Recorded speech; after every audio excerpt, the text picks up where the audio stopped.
Quand le cerveau entend le français. C'est notre thème aujourd'hui dans la phonétique, phonologie et neurosciences. Parler, écouter, comprendre, ce sont des actes qui nous semblent naturels. Pourtant, derrière chaque mot prononcé se cache une activité cérébrale complexe. Dans cette capsule, nous allons explorer comment la phonétique, la phonologie et les neurosciences s'entrelacent pour rendre le langage possible. La phonétique est la science qui étudie les sons du langage. Elle s'intéresse à leur production, leur transmission et leur perception. Par exemple, le son « che », comme dans « chat », est produit avec un frottement de l'air derrière les dents. Mais ce même son est absent dans certaines langues, ce qui peut poser des difficultés pour les apprenants. Grâce au IRM fonctionnel, on observe que lorsqu'on entend un son, le gyrus temporal supérieur s'active. C'est notre centre de décodage sonore. La phonologie, elle ne s'intéresse pas aux sons en eux-mêmes, mais à leur fonction dans une langue.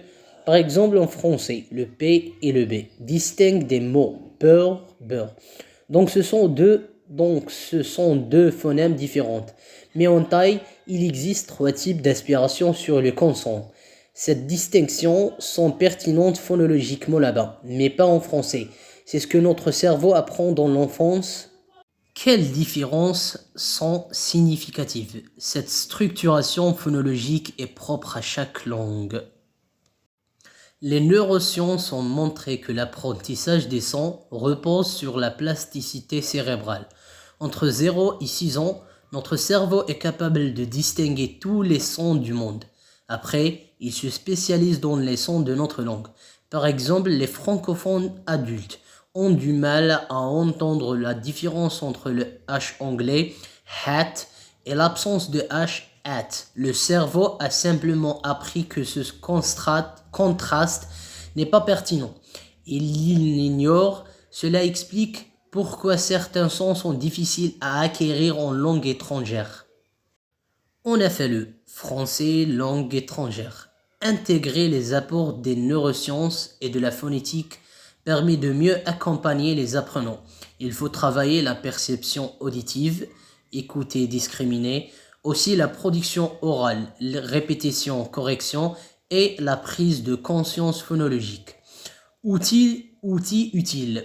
Spectrogramme pour visualiser les sons, application de reconnaissance vocale, exercice de contraste, par exemple beau, vaut, tente, dent, etc. Tout cela active les circuits cérébraux liés à la langue.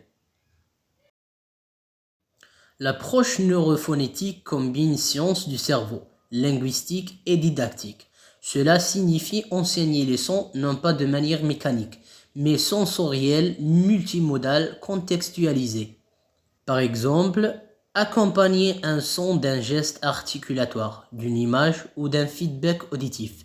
Le but est de réactiver la plasticité neuronale, même chez les adultes. Les recherches récentes suggèrent que l'entraînement intensif et ciblé permet au cerveau de reconfigurer ses réseaux phonologiques.